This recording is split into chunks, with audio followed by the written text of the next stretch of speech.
지난주 우리는 아덴의 광장 아레오바고에 서서 아덴 사람들에게 여호와 하나님에 대해서 선포하던 바울의 이야기, 바울의 설교를 들었습니다. 하나님은 만물을 지으신 천지의 주제이시며 여호와 하나님이 만물을 지으신 천지의 주제이시고 여호와 하나님이 헬라의 신들이 아니라 여호와 하나님이 세상 모든 역사의 주관자이심을 바울이 선포했었죠. 그리고 우리 모든 사람들은 그 여호와 하나님 안에 살아야 한다는 사실을, 그가 베푸시는 은혜와 능력 안에서 살아야 된다는 사실을 바울은 듣는 모든 이들에게 선포했습니다. 오늘은 바울이 그의 메시지를, 그의 이야기 설교를 어떻게 마무리하는지 그의 이야기를 좀 더 들어보게 될 겁니다. 그리고 아울러서 바울이 들려준 이 이야기, 바울의 설교에 대한 아덴 사람들의 반응이 어떠한지 그들의 반응도 살펴보려 합니다. 바라기는 오늘 저를 통해서 선포되는 하나님의 말씀이 하나님의 은혜가 되어서 저 여러분 모두에게 임하게 되기를 간절히 소원합니다. 자, 28절입니다. 다시 읽겠습니다. 시작. 우리가 그를 힘입어 살며 기동하며 존재하느니라. 너희 시인 중 어떤 사람들과 말과 같이 우리가 그의 소생이라 하니. 앞부분은 지난주까지 살펴봤고 뒷부분, 너희 시인 중 어떤 사람들의 말과 같이 우리가 그의 소생이라 하니. 당시 아덴 사람들은 다 알고 있었던, 심지어는 마게도니아로 건너온 지 얼마 되지 않았던 바울조차도 알고 있었던 그 정도로 유명한 한 시인의 이야기, 시를 거론하고 있습니다. 당시 아덴의 어떤 시인이 그렇게 말하고 있었던 겁니다. 아덴 사람들은 그의 소생, 여기 그는 사실 제우스 신, 헬라의 신 중에 가장 으뜸인 제우스 신을 말합니다. 즉 아덴 사람들은 다른 마게도니아 사람들과는 다르게 자신들은 헬라의 수많은 신들 중에 최고로 높은 신 제우스 신의 소생이다라는 그런 자부심을 가지고 살고 있던 이들이 아덴 사람들이었습니다. 수많은 헬라의 신들이 있지만, 그래서 어떤 지역은 어떤 신의 소생이고 어떤 지역은 어떤 신의 소생이고, 그런데 우리는 그들 중에 제일 높은 제우스 신의 소생이다라는 그런 자부심을 가지고 아덴 사람들이 살고 있었습니다. 그런데 그런 자부심, 그런 생각을 가지고 있었던 아덴 사람들에게 바울이 이렇게 도전합니다. 29절 말씀 보십시오. 같이 읽죠. 시작. 이와 같이 하나님의 소생이 되었음즉 하나님을 금이나 은이나 돌에다 사람의 기술과 고안으로 생긴 것들과 같이 여길 것이 아니니라. 바울이 지금 이렇게 얘기합니다. 너희들이 스스로 제우스의 신이라고 이야기하는데 하면서 이렇게 도전해요. 이런 논리적인 이야기를 접근합니다. 논리적인 이야기를 접근해요. 신은, 하나님은 바로 신을 말해요. 신은 사람을 만들 수 있습니다. 그죠? 신은 사람들을 만듭니다. 하나님의 소생이라는 표현이 바로 그거죠. 신은 사람을 만듭니다. 그리고 그 사람들이 물건을 만들어냅니다. 사람이 금이나 은이나 돌에다가 새겨서 물건을 만들어내죠. 신은 사람을 만들고 사람은 물건을 만들고, 그렇다면 거꾸로 올라가면 물건은 사람을 못 만들고 사람은 신을 못 만든다라는 결론에 이르게 되는 거죠. 이 말이 이해되실 겁니다. 신이 사람을 만들고 사람이 물건을 만드는 것이지 물건이 사람을 만들거나 사람이 신을 만들 수 없다는 겁니다. 왜 지금 바울이 이 이야기를 합니까? 바울은 아덴에 와서 곳곳에 세워져 있는 우상신들을 그의 눈으로 목격을 합니다. 그리고 아덴 사람들은 스스로 자신들이 그 신의 소생이라고 말을 해요. 그러면 조금 전에 했던 이 바울의 말과 비교해 보면 말이 되지 않는 거죠. 아덴 사람들은 자신들의 기술과 자신들의 디자인으로 신상들을 만들어 놓고 있었어요. 그렇다면 그 신상들은 자신들을, 아덴 사람들을 만든 신이 될 수 없다는 거죠. 왜? 자기들이 만든 물건들이니까. 조금 전에 바울이 설명한 것처럼 헬라의 신들은, 아덴 사람들이 만들어 놓은 신상의 그 신들은 아덴 사람들을 만들 수 없다는 겁니다. 그렇다면 바울이 무슨 얘기예요? 무슨 얘기를 해줘요? 조금 전에 들려주었던 여호와라는 신이, 여호와라는 하나님이 천지의 주제이시며 역사의 주관자이신 여호와라는 하나님이 바로 너희들을 만들었다는 것을 논증하고 있는 겁니다. 그렇습니다. 가장 먼저 우리의 머리에, 우리 심령에 꼭 아우러새겨 두십시오. 사람이 만든 그 무엇도 우리가 섬길 대상은 아니라는 사실. 여호와 하나님이 만드신 그 모든 것들이 우리가 섬길 게 아닙니다. 우리는 그것들을 만드신 여호와 하나님을 섬겨야 되는 거죠. 그런데 아덴 사람들은 거꾸로 자신들의 만든 신을 섬기고 있었던 겁니다. 그래서 잘못된 신을 섬기고 있었기 때문에, 그래서 이제 아덴 사람들이 그렇게 두려워하던, 혹 신을 섬기지 않아서 자신들에게 저주가 임하고 자신들의 불행이 임할까봐 두려워하던 그 아덴 사람들의 그 걱정과 두려움을 자극하고 있는 겁니다. 너희들이 지금 잘못된 신을 섬기고 있다 라고. 그런데 지금까지 아덴 사람들은 그분이, 즉 여호와 하나님이 어떤 분인지, 그분이 인생을 위해서 어떤 일을 하셨는지 모르며 살고 있어요. 당연히 아덴 사람들이 감히 무엄하게도 신을 모르고 지냈기 때문에 저주가 임하게 될 겁니다. 그런데 그렇게 선포하고 나서, 두려움을 주고 나서 30절에 또 이렇게 말해요. 3절 말씀 보십시오. 같이 했죠. 시작. 알지 못하던 시대에는 하나님이 간과하셨거니와 이제는 어디든지 사람에게 다 명하사 회개하라 하셨으니. 이렇게 얘기하는 겁니다. 아덴 사람들아, 너희가 여호와라는 신을 모르고, 정말 신인, 정말 하나님인 여호와라는 신을 모르고 살았으니 이제는 너희들이 그렇게 걱정하고 염려하던 신의 노여움이 쏟아져 내릴 거야. 그럴지도 몰라. 그런데 하나님이 간과하셨거니와 라고 얘기해요. 지금까지는 용서해 준다는 겁니다. 왜? 지금까지는 몰랐으니까, 무식했기 때문에, 무지했기 때문에, 잘못된 신을 섬겼으니까 지금까지는 그래 한번 용서해 줄게, 간과하셨다라고 그렇게 표현하고 있어요.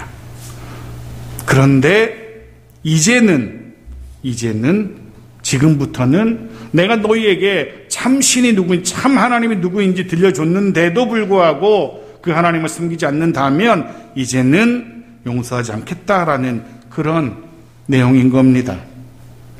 31절도 보십시오. 31절 같이 읽죠. 시작. 이는 정하신 사람으로 하여금 천하를 공의로 심판할 날을 작정하시고 이에 그를 죽은 자 가운데서 다시 살리신 것으로 모든 사람에게 믿을 만한 증거를 주셨음이니라 하니라. 이는 지금부터라도 여호와를 신으로, 여호와를 하나님으로 섬겨야 하는 이유는 무엇이냐? 곧 천하를 심판할 날이 이미 정해졌기 때문이다는 겁니다. 신의 저주가, 신의 노여움이 쏟아져 내릴 날이 얼마 남지 않았다는 겁니다. 그러니 지금부터라도 내가 너희에게 알려주는 그 여호와라는 하나님을 너희가 섬겨야 된다라고 아덴 사람들에게 제안, 권고하고 있는 겁니다. 지금부터라도. 그리고 여호와가 참신이라는 증거가, 분명한 증거가 있는데 바로 예수 그리스도를 죽은 자 가운데서 살리셨다는 것, 바로 그게 증거다. 우리와 또 모든 그리스도인들이, 많은 그리스도인들이 그렇게 외치고 다니는 그 복음, 예수가 그리스도이심을 선포하는 그 복음, 바로 그것이 이제 심판날이 얼마 남지 않았음, 여호와가 참 하나님이라는 사실의 증거다라고 바울이 그의 메시지를 마무리합니다. 여기까지가 바울의 메시지였습니다. 중요한 것은 그 다음입니다. 바울의 이 설교의 말씀을 들은 아덴 사람들의 반응이 어떤지, 이게 중요하죠. 어떤 의미에서 대사도 바울의 그 장엄한 설교를 들은 아덴 사람들의 반응 어떨지 32절 말씀 보십시오. 같이 읽죠. 시작. 그들이 죽은 자의 부활을 듣고 어떤 사람은 조롱도 하고 어떤 사람은 이 일에 대하여 내 말을 다시 듣겠다 하니, 첫 번째 반응 조롱도 하고, 조롱이었어요. 특히 그들의 조롱하는 이유 중에 가장 큰 이유는 죽은 자가 다시 살아났다라는 바울의 이야기에 조롱하는 겁니다. 왜냐하면 헬라 문화권에서 죽은 자가 산다는 것은 불가능한, 아니 헬라 문화권뿐 아니라 우리에게도 사실은 죽은 자가 산다는 것은 불가능한 이야기죠. 더군다나 당시 헬라 사람들은 영혼은 고귀에서 사라지지 않지만, 불멸이지만 영혼은, 사람이 죽으면 그의 영혼은 우주 어딘가를 떠돌고 있지만 그의 몸은 더러운 것이어서, 천한 것이어서 사람이 죽으면 결국 썩어지고 사라져버린다라고 믿고 있었어요. 그렇게 믿고 있는 헬라 사람들에게 예수란 사람이 다시 살아났다, 부활했다 이야기, 예수의 부활은 말도 되지 않는 이야기였던 겁니다. 해서 바울의 바울의 이야기를 조롱합니다. 두 번째 반응은 좀 나은 것 같아요. 어떤 사람은 또 이렇게 얘기해요. 이 일에 대하여 내 말을 다시 듣겠다. 다음 기회에 다시 한번 들어보지 라는 표현. 근데 우리는 알죠? 다음 기회에 다시 듣겠다라는 말할 때 그게 진짜 의미는 뭡니까? 듣지 않겠다는 거죠. 듣지 않겠다는 겁니다. 가끔 제가 전화를 이렇게 오면은, 요즘은 이렇게 뭐 홍보성, 광고성 전화도 핸드폰 번호로 오더라고요. 옛날에 070이나 이런 걸 왔었는데 지금은 핸드폰으로 오더라고요. 핸드폰 번호로. 그래서 아무 생각 없이 받으면 어디 화제입니다 하면서 쭉 얘기를 해요. 그러면 이제 지금은 시간이 바쁘니까요, 내일 다시 이 시간 다시 통화하죠 하고 전화 끊죠. 그리고는 이제 수신 차단하죠. 그 번호는 이제 이렇게. 듣고 싶지 않은 거예요. 굳이. 지금 이들의 반응이 그런 겁니다. 사람을 앞에다 두고 조롱하지는 차마 못하고, 차마 그 사람 앞에 두고 조롱하지 못하는 스스로 제법 고상한 우아한 사람들이라고 생각했던 사람들이 다시 들어볼게. 지금은 좀 긴가민가 하니까 내일이나 다음에 기회 있으면 다시 한번 들어볼게. 하지만 정중한 거절의 표현이죠. 이미 헬라의 그런 사고방식에 젖어 있었던 철학적이고 신화적인 그런 이야기, 사고방식에 완전히 빠져있는 아덴 사람들은 바울의 이야기를 철저하게 거절하고 있는 겁니다. 바울의 입장에서는 정말로 긴 시간을 들여서 하나하나 자세히 복음을 설명했습니다. 충분히 그들이 알아들을 수 있는 그들의 언어로, 그들의 이야기로 복음을 설명했어요. 그런데 돌아오는 아덴 사람들의 반응은 한마디로 노였던 겁니다.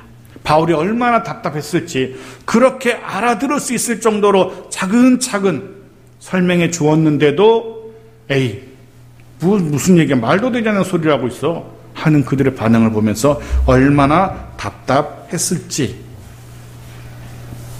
근데 사실은 그때나 지금이나 세상은 변하지 않은 것 같아요.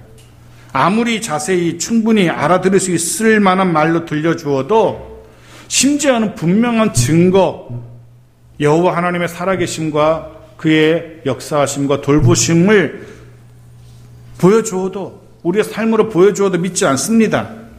오히려 그렇게 믿는 우리를 무식한 사람 취급하죠. 천천망원경으로 우주의 구석구석을 들여다보는 세상에, 우주선을 만들어서 온 우주를 돌아다니는 이 첨단 과학의 세상에서 무슨 말도 되지 않는 이야기냐라고 반문합니다. 조롱하고 믿지 않습니다. 옛날에도 그랬죠. 노아 홍수 때를 우리 알고 있지 않습니까? 노아 홍수 때 사람들은 노아의 말을 비웃었습니다. 조롱했습니다. 소돔과 고모라 때도 그랬습니다. 심지어는 사회들조차 농담으로, 장인의 말을 농담으로 여길 정도였습니다. 세상은 그렇게 늘 조롱하고 무시하고 했습니다. 그러니 그런 세상의 반응 때문에 너무 낙심할 필요도 없고요.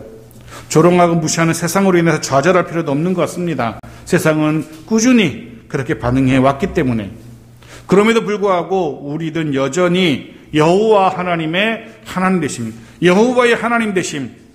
여호와는 하나님의 이름이고 우리가 섬기는 신의 이름이고 하나님이란 단어는 신이라는 뜻이거든요. 신이라는 단어거든요. 여호와가 참신이라는 이 사실을 우리가 힘써 전해야 하는 겁니다. 요즘 이 코로나 시대에 많은 교회들의 고민, 또한 저의 고민 중에 하나는 바로 그겁니다. 아마도 올해가 마무리되기 전에 코로나 백신이 우리 모든 사람들에게 접종되지 않을까라고 그렇게 희망하는데요. 문제는 그 뒤 코로나 바이러스의 문제가 해결되고 난 그 이후의 시대, 교회와 성도의 자리는 어디쯤일까라고 고민해 봅니다. 요즘 우리는 뉴스 보도를 통해서 자영업자들의 고민을 많이 듣게 되죠. 실제로 길을 가다 보면 문을 닫은 상가들이 심심찮게 있어요. 이 시장골목으로 내려가 보면 아주 오래된, 제가 중학교 다닐 때부터 있던 그런 상가도 이번 코로나 사태를 못 버티고 문을 닫은 상가도 제가 보았습니다. 힘든 때입니다. 그런데 그거 아시는지 모르겠습니다. 뭐 사실 여부는 제가 잘 모르겠지만 어떤 목회자가 그렇게 인터뷰하는 기사를 봤어요. 작년 한 해에 문을 닫은 교회의 수가 얼마쯤 될까요? 그분이 그렇게 표현하더라고요. 뭐 사실 여부는 모르겠지만 3,000여 개의 교회가 코로나 사태로 문을 닫았다라고 이야기하더라고요. 근데 아무도, 세상은 교회가 문을 닫는 것에 대해서 아무도 신경을 쓰지 않습니다. 힘들어하는 자영업자분들을 위해서는 정부와 지자체에서 재난지원금을 주곤 합니다. 마땅히 저는 보상해 줘야 되고 그들의 손해를 정부가 보상해 줘야 된다고 생각해요. 더불어서 교회도 힘들어하는데 그 부분에 대해서는 아무도 관심을 두지 않는다는 겁니다. 아니, 관심을 두지 않으면 오히려 나은 것 같아요. 오히려 그들은 적극적으로 악플을 달죠. 세상에서는 사라져야 할 사회 악이라고까지 교회를 지칭하곤 합니다. 이런 시대 분위기 속에서 교회가 어떻게 존재해야 되고 성도가 어떻게 존재해야 될지 고민하지 않을 수 없어요. 하지만 그럼에도 불구하고 세상이 어떻게 생각한다 할지라도, 세상이 어떻게 말한다 할지라도 변하지 않는 진리는, 교회는 이 어두운 세상을 구원할 유일한 방주라는 사실, 여전히 교회는 세상을 밝힐 수 있는 유일한 진리의 빛이고, 여전히 교회는 세상이 어떻게 말한다 할지라도, 어떻게 생각한다 할지라도 분명한 사실, 세상을 구원할, 세상의 썩어짐을 막을 수 있는 유일한 소금이라는 것. 이 사실을 비록 쉽지는 않겠지만 이런 사실을 힘써 전할 수 있는 방주의 역할, 빛과 소금의 역할을 제대로 감당할 수 있는 교회와 성도이어야 할 겁니다. 우리 모두 그럴 수 있기를 간절히 소원하며 그를 위해서 힘쓸 수 있는 올 한 해가 되어지길 바랍니다. 계속 봅시다. 33절입니다. 같이 읽죠. 시작.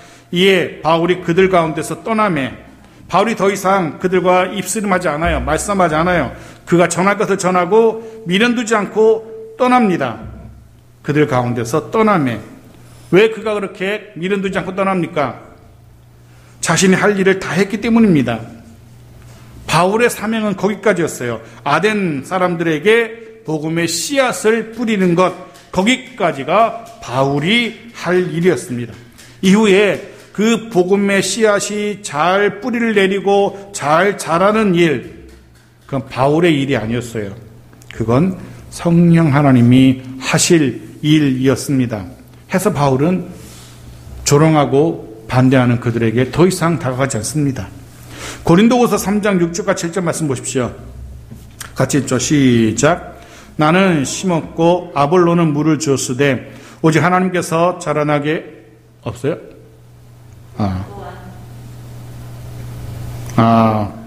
저기 몇 절부터 있는 거지? 그거 아닌데 내가 잘못 썼나 봐요. 제가 읽어드릴게요. 고린도서 3장 6절 7절인데요. 이런 부분입니다.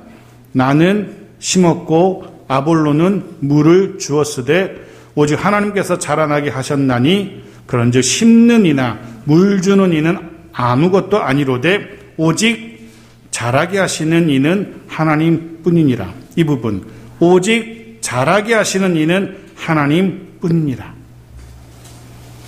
우리는 그저 열심히 복음의 씨앗을 뿌리면 되는 거고요. 뿌리를 잘 내리고 잘 자라게 하고 좋은 열매 맺도록 하시는 것은 성령 하나님의 할 바라는 거죠. 이 말씀을 묵상하면서 저 역시 그런 다짐을 다시금 했습니다. 이 강단을 통해서 열심을 다해 최선을 다해 말씀의 씨를 뿌려야 되겠노라 라고. 여러분도 같은 다짐을 할 수 있기를 바랍니다.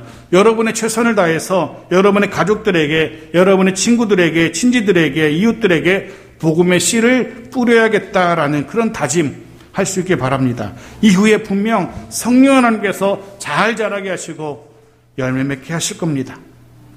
그렇게 바울이 최선을 다해서 뿌린 복음의 씨앗, 뿌리를 잘 내리고 잘 자라나기 시작했고요. 그런 사람들이 아덴에 이렇게 생겨납니다. 34절 같이 읽죠. 시작. 몇 사람이 그를 가까이하여 믿으니 그 중에서 아레오바고 관리 디오누시오와 다마리라 하는 여자와 또 다른 사람들도 있었더라. 어찌 보면 아덴 사역의 결론이라고 할 수 있어요. 그의 결론이 무엇입니까? 사역의 열매라고 할 수 있고요. 몇 사람이 그를 믿으니, 몇 사람이라고 표현해요. 다른 지역을 한번 생각해 보십시오. 다른 지역에서 바울의 사역, 이전에서 복음을 전했던 다른 지역들에서는 유대인들뿐만 아니라 수많은 헬라인들도, 심지어는 헬라의 귀부인들조차도 예수를 그리스도로 믿게 됩니다. 바울의 이야기를 듣고. 그런데 아덴의 열매를 보십시오. 뭐라고 표현합니까? 몇 사람이라고. 단지 몇 사람입니다.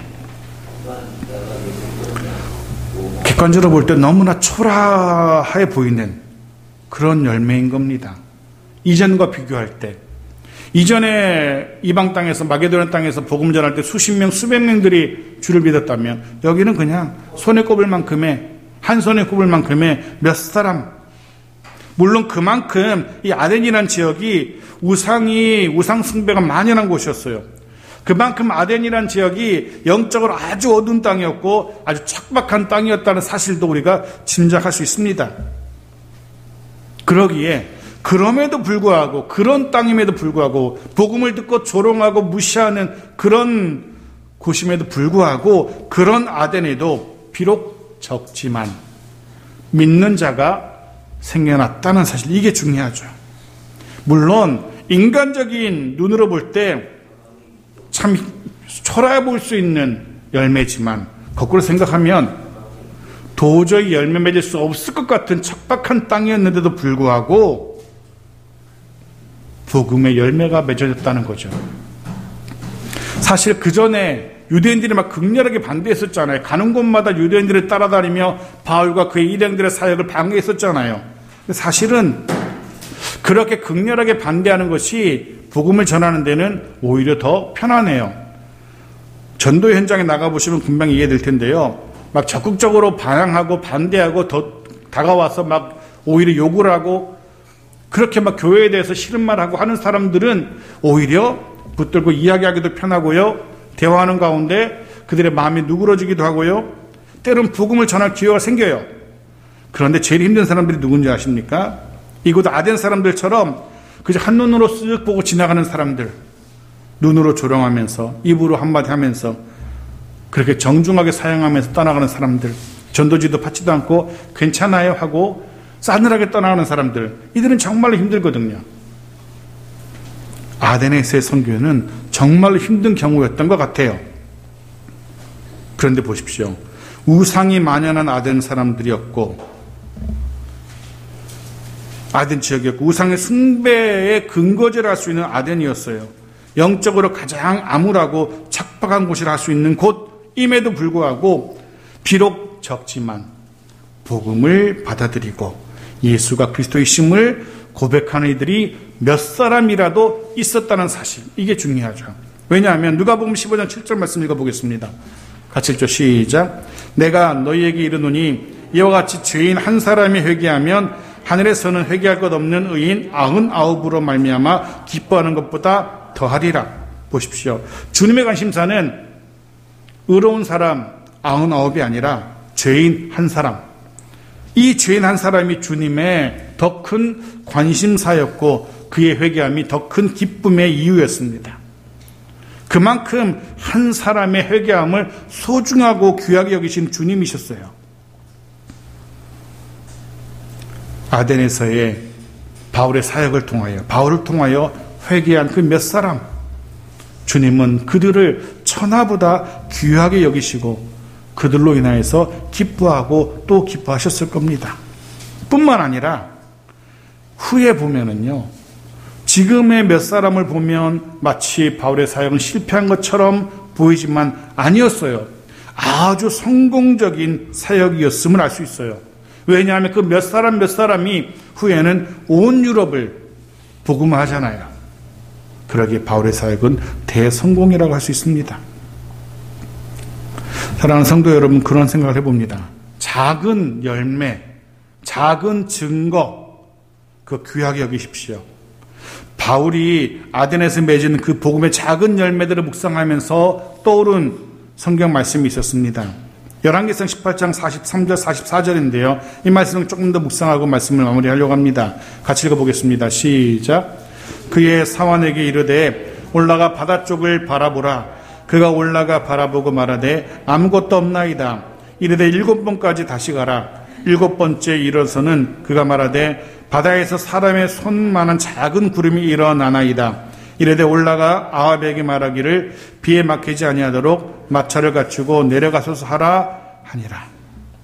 사람의 손만한, 손바닥만한 작은 구름. 하지만 그 작은 구름은 그저 작은 구름에 그치지 않습니다. 큰 비에, 큰 비바람에 분명한 증거였던 겁니다.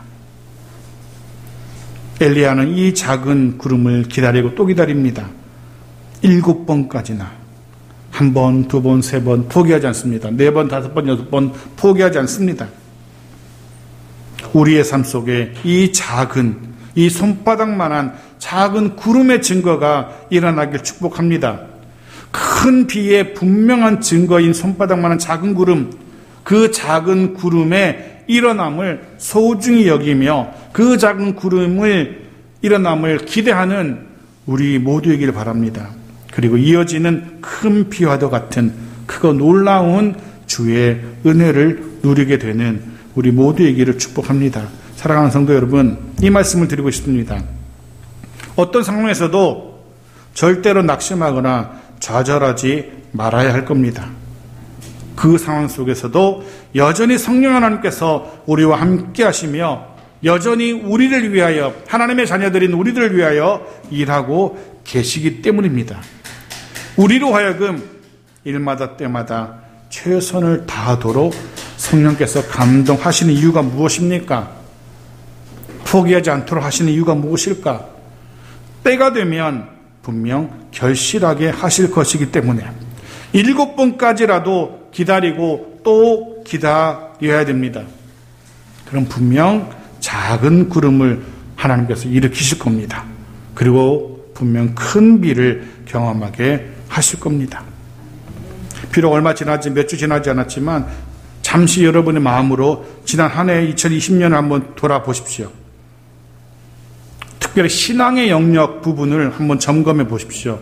신앙적인 부분에서 지난 한 해가 어떤 한 해였는지, 바울처럼 혹은 믿음의 선배들처럼 최선을 다했고 열심을 다해서 예배의 씨, 봉사의 씨, 헌신의 씨, 기도의 씨, 복음의 씨를 뿌렸던 지난 한 해였는지, 어쩌면 시대가 그래서 힘겨웠다라고 변명할지도 모르겠습니다. 물론 그럴 수 있습니다.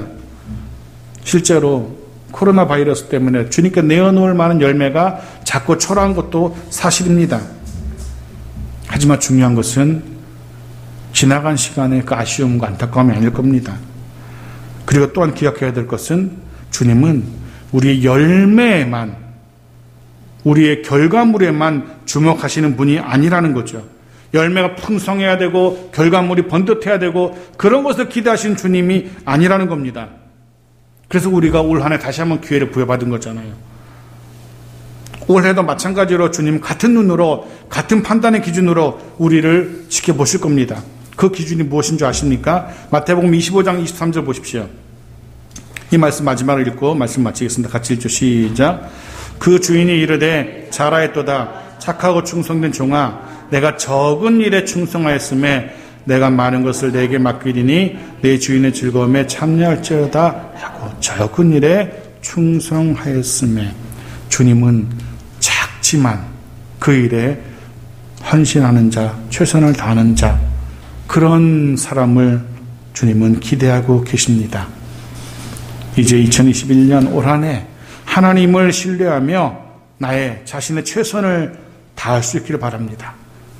열심으로 모이기 힘쓰고 온 힘을 다해서 예배하면 되는 겁니다. 분명 올 한 해도 힘겨운 하루하루이겠지만 그리스도인답게 하루하루 살아가면 되는 겁니다. 우리가 할 바는 바로 거기까지. 그런 우리의 삶이 씨앗이 되어서 풍성한 열매를 맺게 하시는 분은 하나님의 하실 부분입니다. 바라기는 그렇게 열심으로 씨를 뿌리는 저와 여러분의 하루하루의 삶이 징검다리가 되어서 이후에는 성령 하나님께서 우리에게 허락하시는 풍성한 그것들을 누릴 수 있게 되어지길 바랍니다. 2021년 작은 손바닥만한 은혜의 구름에 일어남을 기다리며, 그리고 이후에 누리게 될 그가 놀라운 복을 기대하며 다시금 오늘 새롭게 주님의 손 붙들고 출발할 수 있는, 그 출발을 다짐할 수 있는 우리 모두이기를 주님의 이름으로 축복합니다.